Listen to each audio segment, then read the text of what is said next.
Bonjour à tous, c'est Yugi Brock. Aujourd'hui, je vais vous présenter un deck fun et accessible à tout le monde, Héros de la Destinée.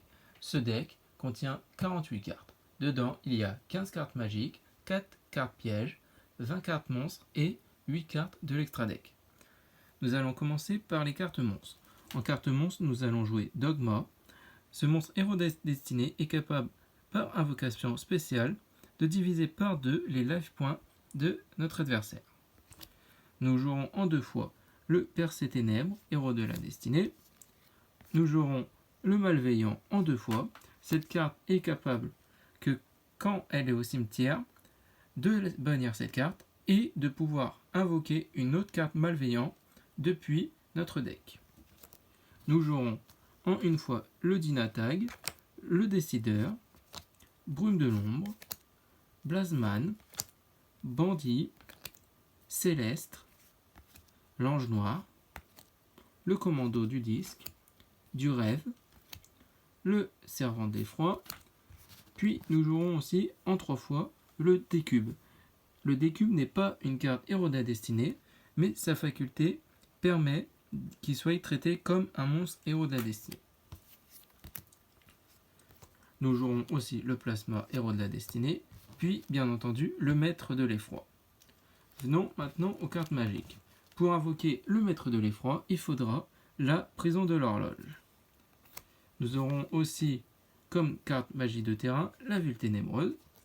Pour invoquer ces terrains, si nous ne les avons pas dans la main de départ, un terrain de formation permettant d'aller chercher une magie de terrain du deck à la main. Nous jouerons aussi un trou noir. Nous jouerons 2 destinées supérieures, une polymérisation pour les monstres fusion que nous jouerons en 2 fois, ainsi qu'un changement de masque que nous jouerons en 2 fois pour les invocations spéciales de monstres héros. Une pioche de la destinée que nous jouerons en 2 fois.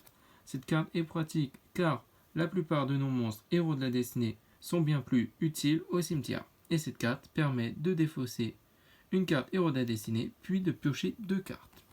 Nous jouerons un typhon d'espace mystique, un monster reborn et une formation D. Pour les pièges, nous jouerons une trappe sans fond, un diffusion, un signal de la destinée que nous jouerons en 2 fois. Puis, pour les monstres fusion, nous jouerons un dangereux, un loi des ténèbres, un soldat dragon de l'ultime, un Anki, puis nous jouerons en 2 fois le dystopie, et pour finir, nous jouerons le du crépuscopique en 2 fois. Voilà, j'ai maintenant terminé ma vidéo. C'était la présentation d'un deck fun Héros de la Destinée, accessible à tout le monde, avec des cartes pas forcément chères. Ce deck n'est pas un deck compétitif, je répète, c'est plutôt un deck fun pour s'amuser entre amis. Voilà.